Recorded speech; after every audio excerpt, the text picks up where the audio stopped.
when it comes to getting rid of the I or overcoming the I thoughts, in other words, overcoming the consciousness that is attached to your mind, giving the illusion that the mind in its reaction, its mental and emotional reaction to the body, is what experiences the body.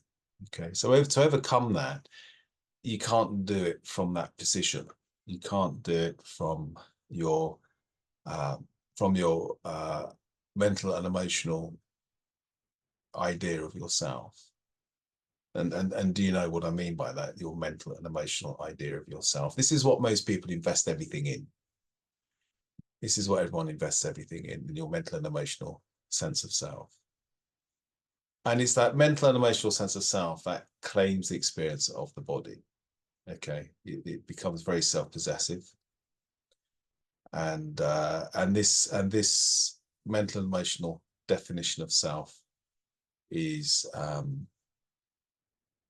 feels defined by what you feel, what you think. You know, it feels qualified. So you're forever trying to change your thought structures, your emotional structures, and you're trying to gain a sense of self-consolation.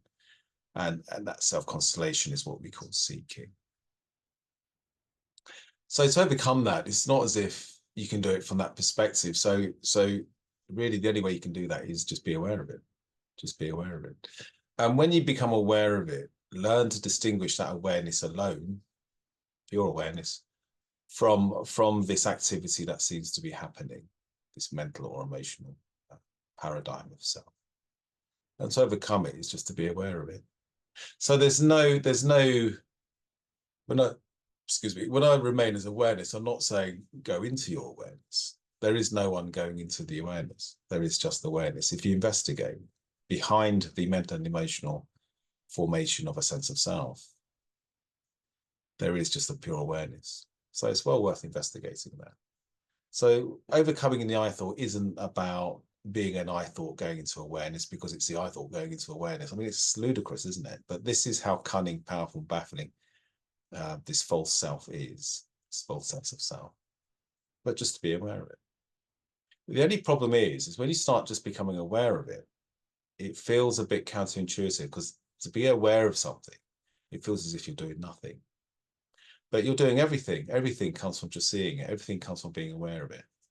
And then the next step is, how does that awareness become the root source of that experience? Now, when you start to inquire into the essential nature, when you start to abide as the essential nature, you'll start to realize that it itself is not experience. It's not qualified by anything, no mental, emotional patterning, but it is the root source, because without it, none of this would exist. So there is a paradoxical element to this, but it's interesting. So overcoming the I activity or overcoming the I or getting rid of the me isn't done by the me or done by the I. It's just observing it. The observation from consciousness itself or from this moment itself is the action. Just feels counterintuitive compared to the dosha. It's what you're used to.